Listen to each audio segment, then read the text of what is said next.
જામનગર શહેરમાં ફરી એક વખત ડિમોલેશનની કામગીરી વોર્ડ નંબર 10માં આવેલ બચુનગર વિસ્તારમાં સવારથી જ દબાણ હટાવવાની કાર્યવાહી શરૂ કરવામાં આવી। જામનગર મહાનગરપાલિકાની ટીમ દ્વારા ડિમોલેશન હાથ ધરાયું।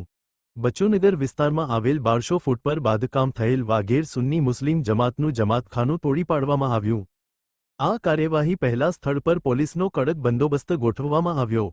કાયદો અને વ્યવસ્થા જળવાઈ રહે તે માટે પોલીસના ઉચ્ચ અધિકારીઓ પણ સ્થળ પર હાજર રહ્યા। મહાનગરપાલિકાના અધિકારીઓ અને સ્ટાફ દ્વારા દબાણ દૂર કરવાની કામગીરી સતત ચાલુ રાખવામાં આવી। ડિમોલેશન દરમિયાન કોઈ અનિચ્છનીય બનાવ ન બને તે માટે સંપૂર્ણ તકેદારી રાખવામાં આવી। સ્થાનિકોમાં આ કાર્યવાહી અંગે ચર્ચા અને ચકચાર જોવા મળી। જામનગર શહેરમાં છેલ્લા થોડા સમયથી દબાણ હટાવવાની કામગીરી વધુ સક્રિય બની છે। મહાનગરપાલિકા દ્વારા જાહેર જગ્યાઓ પરના ગેરકાયદેસર બાંધકામો સામે સખત કાર્યવાહી કરવામાં આવી રહી છે।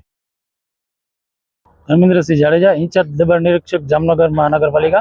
માન્ય કમિશનર સાહેબની સૂચનાથી વોર્ડ નંબર 10માં આવેલ બચુનગરમાં એક વાઘેર સમાજની વાડી આશરે 12,000 ફૂટ જેટલી જગ્યામાં અહીં અંદાજિત કિંમત જોવા જાય તો 2 કરોડની આસપાસ થાય છે। પોલીસ બંદોબસ્ત સાથે રાખી અને જામનગરની એસ્ટેટ ટીમને સાથે રાખી અને તોડવાની કામગીરી તે ચાલુ છે।